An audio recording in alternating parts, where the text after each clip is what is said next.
Hi guys, today I want to talk about the importance of what we're putting into our mind in terms of what we're watching as videos, what we're reading, what we're listening to, because it's all being consumed and absorbed by our psyche and our subconscious, and it has a pretty profound impact on our lives. So it's important to understand that our beliefs are often shaped by outside forces. So a lot of people who listen to or watch the news, other forms of media, they're constantly taking in other people's messages, the things that they want them to see. So if you look at the way that the news is fabricated, and I don't say fabricated in the sense that it's necessarily all false, though a lot of it is. I've been to events that have been reported on, and the way that it was reported was vastly different than the actual event. Of course, everyone has their different perspectives of things, but a lot of times the media has a very clear message that they want to get,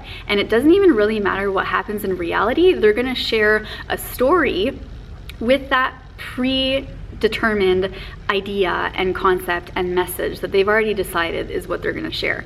So this is where it can get dangerous, because we're allowing our mind and our beliefs to be shaped by other people. So whenever you turn on the news and you see this shooting happened, this bombing happened, all these terrible things are happening, the world is a dangerous place, this is turning into your beliefs.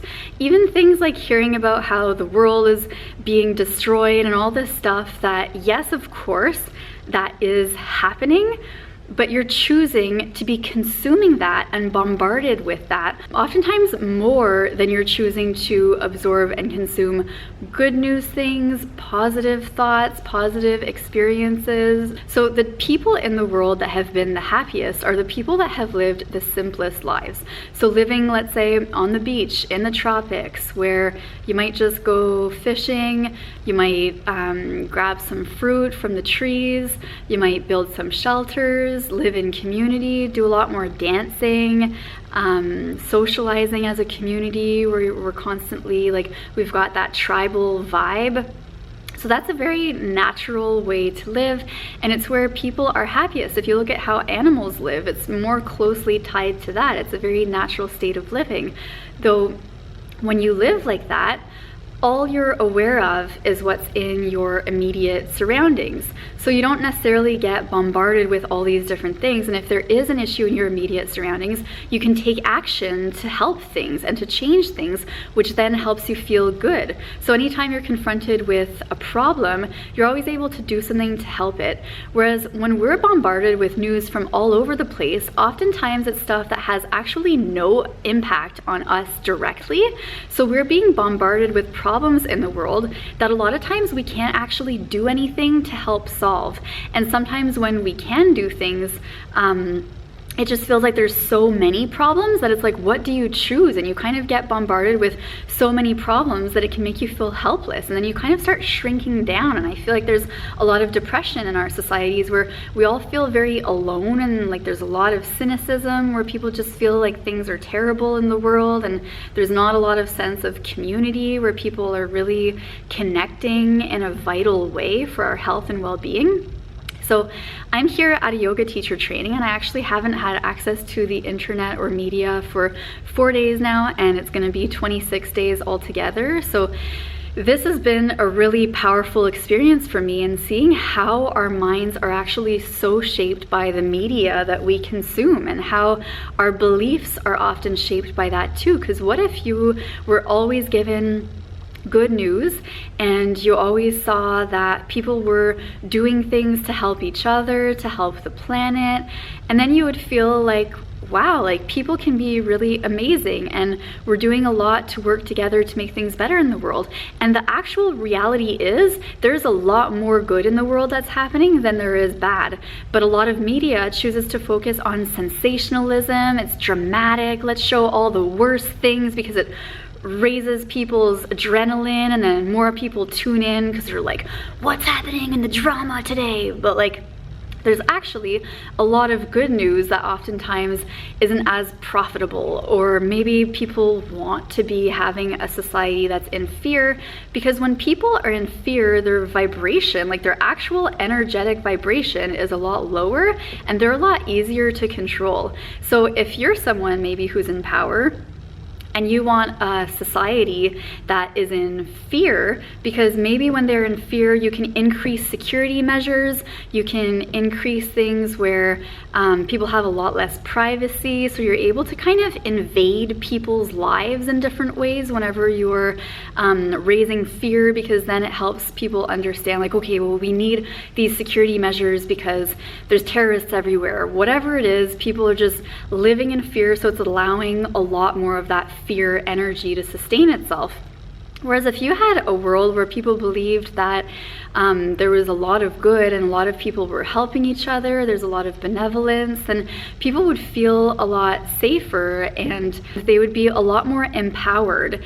And so if you're someone who maybe is in charge of a society in a different way, wherever that may be, and you want a society that's disempowered, you're going to show them messaging that makes them feel fearful, because then they think that they need you to make things better. And that's kind of, I have a degree in advertising. We learn in advertising that in order to persuade people, we have to touch on their emotions.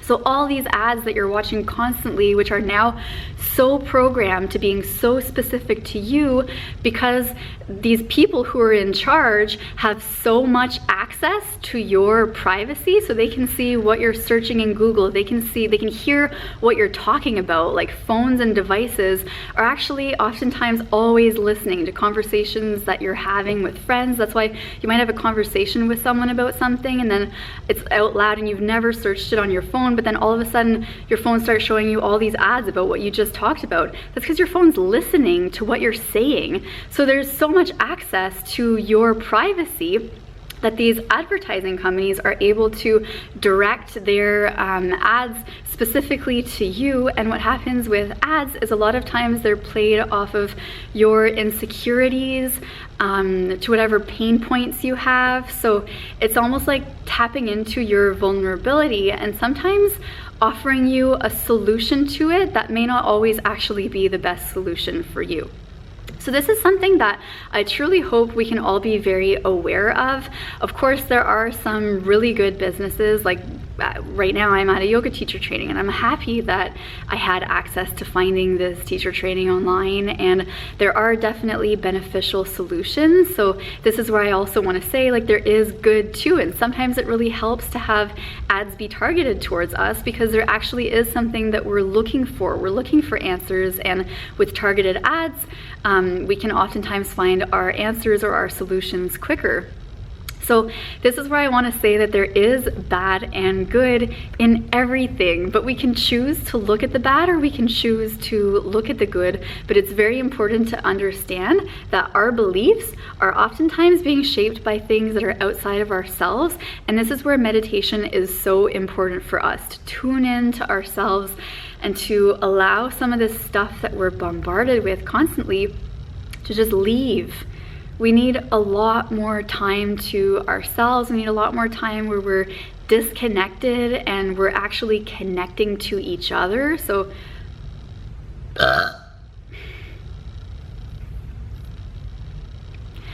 disconnecting from technology and reconnecting with ourselves on the inside, and also with the people and loved ones around us. And if you find that you don't have many loved ones around you, getting yourself out there to different events or things to meet people that you could really get along with and make new friends. So I hope this message helped spark something in you to recognize that what you're putting into your brain can become a part of you and can shape your life, and that can be good or bad, because we can be listening to healthy guided meditations. We can be choosing to disconnect and go into nature, listening to the sound of the wind and the birds, putting on soothing music. So we can choose to be consuming things into our brain that are actually helping us as opposed to hindering us.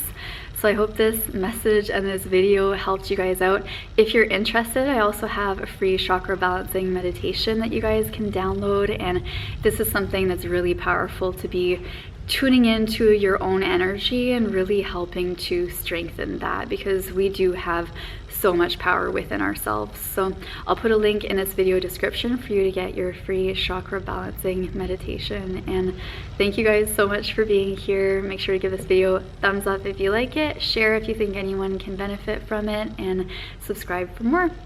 And may you be happy, healthy, and free. Bye.